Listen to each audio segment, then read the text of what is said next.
Welcome back to LivAnimated.com. Let's learn something new. I was asked a question today by Pots and Pans. They said, "Hello, sir. What's the advantage of using ARTv2 compared to building a skeletal rig from scratch in Maya?" So I decided to just make a video about this instead of doing a lot of typing. Right off the jump, I think the advantage of using ARTv2 is that it is already integrated with the Unreal Engine.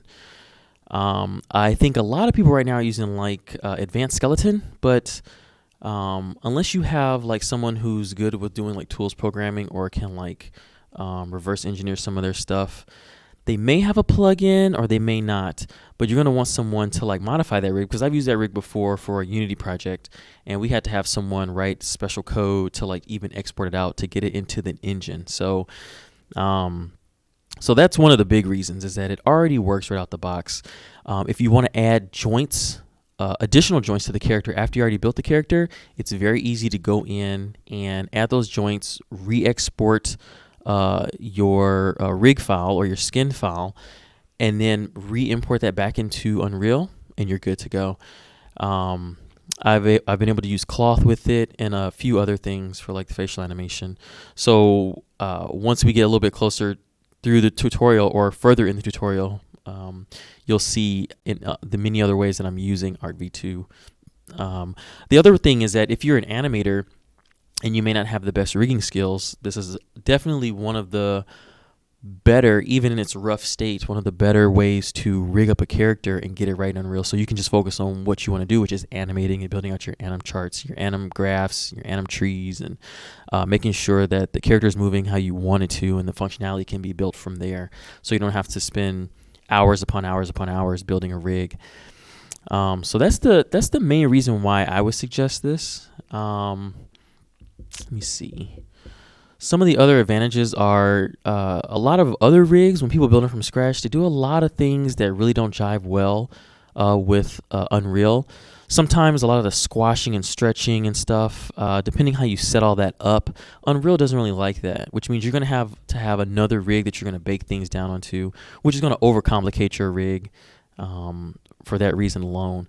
So if you have a model, you love to animate, or you want to get into animation, the way ARTv2 works is that it's an easy setup for you to build out your rig and then begin to skin your character. Once you have your character skinned and exported, it just works right off the bat. And all you have to do is worry about animating, posing, or what have you, and then you will see those right when you drop them in and pair it with the rig skin file that you've already put into Unreal. So that's the answer to my question. If you have any more questions, please let me know.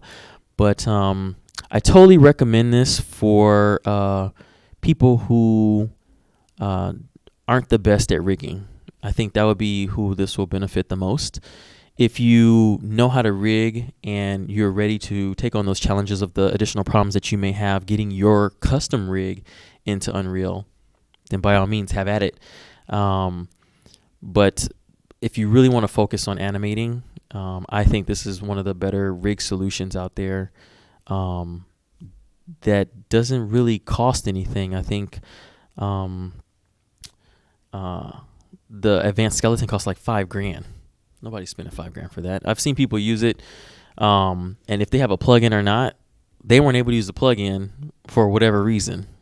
So it's free. That's another thing too.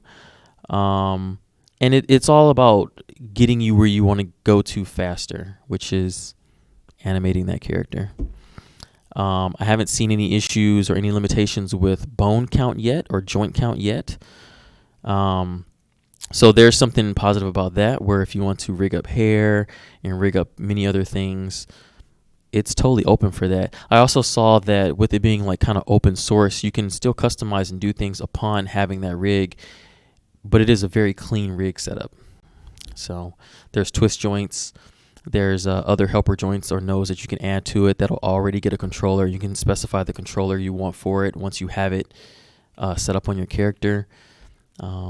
But yeah, I hope that answers your question, and I hope you learned something new. Thanks.